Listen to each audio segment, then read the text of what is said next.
जुलूस निकाला, जिस दिन वह जुलूस निकाला उस दिन कहाँ लाइन एंड ऑर्डर था? बिना ये कहा, बिना परमिशन का नंगा नाच बजरंग दल वाला किया, उस दिन आप लोग कहाँ थे? बिना परमिशन का नहीं करता है। क्यों आपने उसका मॉनिटरिंग किया? आपने बजरंग दल वाला जो नंगा नाच किया वो मोदी का आदमी कह रहे हैं? सब मोदी का आदमी है जो लंगाई नाच किया उस दिन शहर में, ना हिंदू जना ना मुस्लिम जना, हिंदू के भी लड़की के साथ छेड़छाड़ किया, वह बात आप लोग बताने के लिए तैयार नहीं है और हवाला दे रहे हैं कि आचार संहिता लगी हुई है।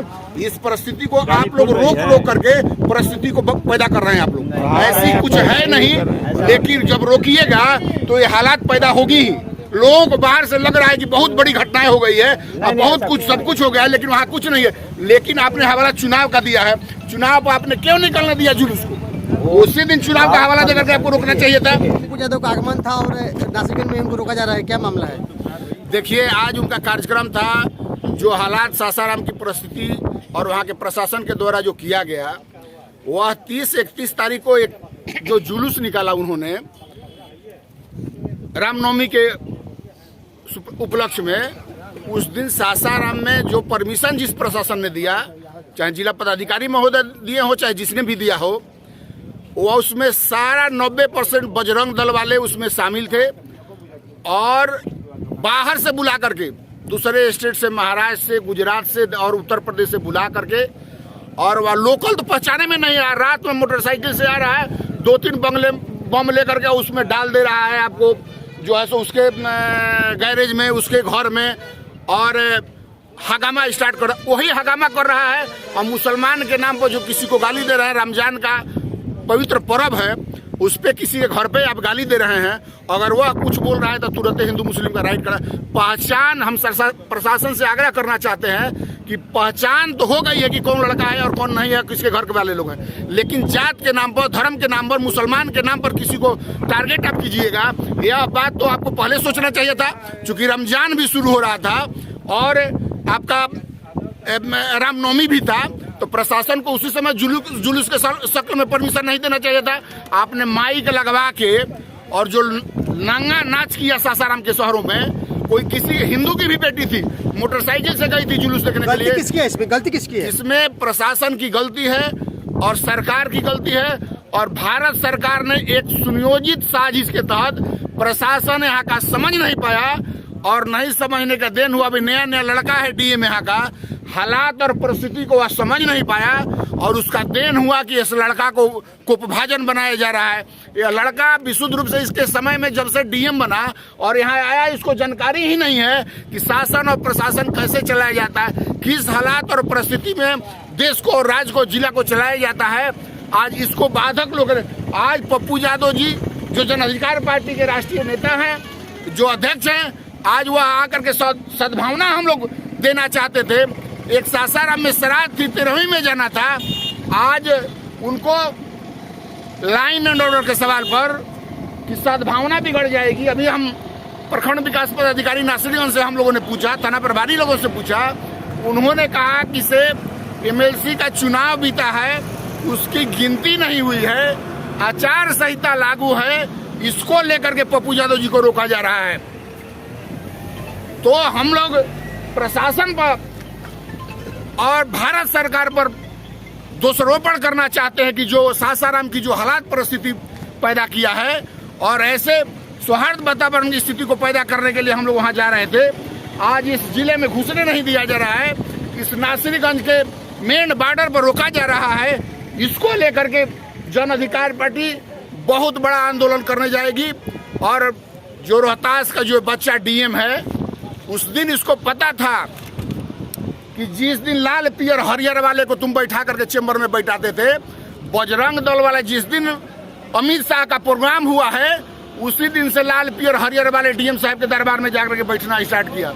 उसको डीएम से और एसपी से तो डर नहीं लगता था कि प्रशासन से भी कोई डर है, और प्रशासन को डर लगना चाहिए। यह बीजेपी आरएसएस वाले को कोई डर भय खत्म कर दिया था। पप्पू यादव सासाराम क्यों जाना चाहते थे और प्रशासन को क्यों रोक दिया? पप्पू यादव जी एक सद्भावना के तहत वहाँ के सौहार्द वातावरण के लिए हम लोग एक शांति मार्च निकालना चाहते थे कि हिंदू हो या मुस्लिम हो, आप जो दबे कुचले लोग हैं, जो गरीब गुरबा लोग हैं, इस भारत सरकार के नपुंसक सरकार में जो आग लहराने का काम किया है, जो आग की चिंगारी देने का काम किया है, इसको समाप्त करने के लिए हम लोग वहां जा रहे थे कि दोनों पक्ष को बैठा करके एक शांति माहौल स्थापित हम लोग करेंगे और अमन चैन देंगे, ताकि वो अमन चैन के माध्यम से सौहार्द वातावरण स्थापित हो, शांति स्थापित हो। इन्हीं को लेकर के हम लोग आज यहाँ आने वाले थे, लेकिन परिस्थिति को आपने बात किया है और परिस्थिति को आपने सीधे उल्टे करने का काम, जितने लोगों को रोकोगे वह गलत कर रहे हो, आप रोको मत। इसमें डीएम को हम दोष नहीं देते हैं, डीएम अभी बच्चा है, परिस्थिति को नहीं समझ पाया, आज परिस्थिति को सीधे उल्टा हो गई। आरएसएस वाले को फुटेज निकालिए डीएम साहब के चेंबर से और एसपी साहब के चेंबर से, ये बैठ कर जिस दिन से अमित शाह का प्रोग्राम था उस दिन कोट और ललका जैकेट लगा करके जाके धौस देता था कि गृह मंत्री जी के यहाँ से हम आए हैं, बड़का हम नेता हैं। और वही लोग एक प्लानिंग करके, एक साजिश करके जो है सो यहाँ आम चैन खत्म करने का काम किया है। यानी कि आपका पूरा जो ठेकरा है रोहतास पुलिस अधीक्षक और जिला अधिकारी के महोदय के आप ठेकरा फोड़ रहे हैं? नहीं, ठिकरा हम उनको नहीं फोड़ रहे हैं, वह बच्चा है, अभी नया है, अभी नई स्थिति को समझ पाया कि हालात और परिस्थिति किस उद्देश्य से और किन कारणों से हो रही है। लेकिन हम आग्रह करना चाहते हैं रोहतास के जिला पदाधिकारी और यहाँ के एसएसपी महोदय को कि परिस्थिति को समझिए। आपने जो बैठाने का काम किया अमित शाह जी के प्रोग्राम में, वो उसी का देन है कि लोग का मनोबल चढ़ा और बाहर का लोग स्थिति परिस्थिति को देख। नाम हुआ आपका?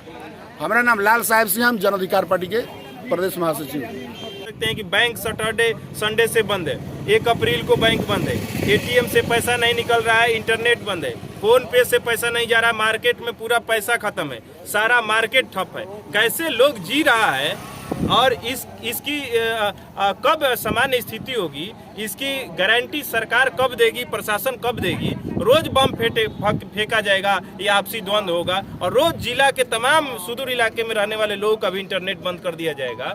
तो आखिर ऐसे हालात क्यों पैदा हो रहे हैं और कौन इसके लिए दोषी है? कौन परमिशन दिया था उन लोगों को जो रैला रैली और जुलूस निकल रहे थे? कौन अभी तक दोषी क्यों बाहर है? क्यों ऐसा हालात बना हुआ है? इंटरनेट कब चालू होगा? ये जवाब सुनिश्चित करने के लिए आदरणीय पप्पू यादव जी शांति मार्च के लिए सासाराम जा रहे थे, जिनको प्रशासन का आदेश अनुसार यहीं पे नासरीगंज में रोक दिया गया है। हमें से जो लड़के अगर कुछ गलत नारा लगा रहे हैं वो हमारे अपने हैं। हमारा ये काम है कि जुलूस के बाद उनसे मिले और उनको समझाए कि मर्यादा पुरुषोत्तम श्री राम का ये आचरण नहीं है कि किसी धर्म किसी जात को गाली दिया जाए। अल्लाह के रसूल सल्लल्लाहु अलैहि वसल्लम का ये आचरण नहीं है कि किसी जात किसी धर्म को गाली दिया जाए और अपनी राजनीतिक रोटी से की जाए। तथा अनुरोध है हमारा समाज में रहने वाले वर्ग के उन तमाम युवाओं से, चाहे वो हिंदू हो, मुस्लिम हो, सिख हो, ईसाई हो, किसी जात किसी धर्म के तत्काल प्रभाव से नफरत छोड़ें, मोहब्बत करें। आओ हम मिलकर भारत जोड़ें। भारत को जोड़ने की, भारत को पूरे राष्ट्र में, पूरे वर्ल्ड में विकसित बनाने की ये लड़ाई है। हम सबको एक होकर लड़ना होगा। हमें भारतीय बनना होगा, हमें बाबा भीमराव अम्बेडकर का भारत बनाना होगा, हमें अल्लाह के रसूल और मर्यादा पुरुषोत्तम श्री राम का भारत बनाना होगा और मिल के चलना होगा। बहुत बहुत धन्यवाद।